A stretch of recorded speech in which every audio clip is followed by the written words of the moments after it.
The Washington Square Arch by Michael Minuchin.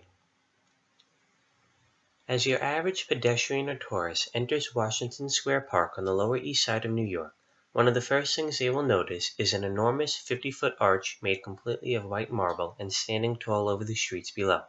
Even from a distance, this arch seems to diminish everything around it, not in terms of its height, which is minute compared to the skyscrapers looming over it, but in terms of its architectural integrity. Some might find a European-style work out of place in an industrialized city of steel and glass. However, upon a closer examination of the two statues set on the front of the arch, the viewer immediately recognizes who this is built for. This masterpiece, as they have discovered, was built in honor of George Washington, our nation's first leader and president. Constructed in 1889 by Sanford White, the Washington Square Arch was built in commemoration to George Washington on the centennial of his inauguration. At the time of its completion, it was a marvel to many of its neighboring citizens and a site of immediate tourism. The Washington Square Arch was built to resemble the European Triumphal Arch, a unique architectural form that can be found scattered mainly across Rome. The original purpose of the Triumphal Arch was to serve as a gateway for victorious troops after battle, but when this became impractical and outdated, these structures were mainly used as a commemoration to that particular nation's victorious leader. While the Washington Square Arch might be a copy of the aesthetic form of the arch, it by no means copies the meaning behind it. Through this video, I argue that instead of providing a gateway for victorious troops or serving as a commemoration to a noble leader, the Washington Square Arch is something radically different. This imposing marble structure is meant to immortalize George Washington, thus signifying his transformation from America's first president into an American deity.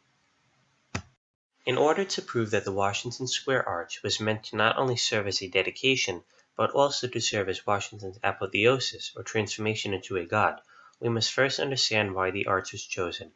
Looking back to the Arch of Constantine in particular, it is clear why the architects chose this form. Commissioned by Constantine in circa 312, this arch was constructed to serve as a reminder for future generations that Constantine was a great ruler and leader. The fact that it still stands today signifies that it is in itself an everlasting structure, and one that, if constructed and cared for the right way, will be able to stand forever. Now that it is clear why the arch was chosen as the architectural form, it is important to look at past ways in which attempts were made to capture this Roman-like image of Washington. One of the first attempts can be seen through coins issued in the United States as far back as 1785. George Washington's bust is portrayed on them, however he is wearing a toga and a laurel around his head, two things that signify a Roman ruler. This image was not widely accepted because the public did not want to see Washington as a Roman leader, but rather they wanted to break away from the European ties and have their own identity. In my opinion, the public wanted Washington to be remembered forever as a great American leader. Another attempt at portraying George Washington, this time more like a god figure, was known as the Greenough statue.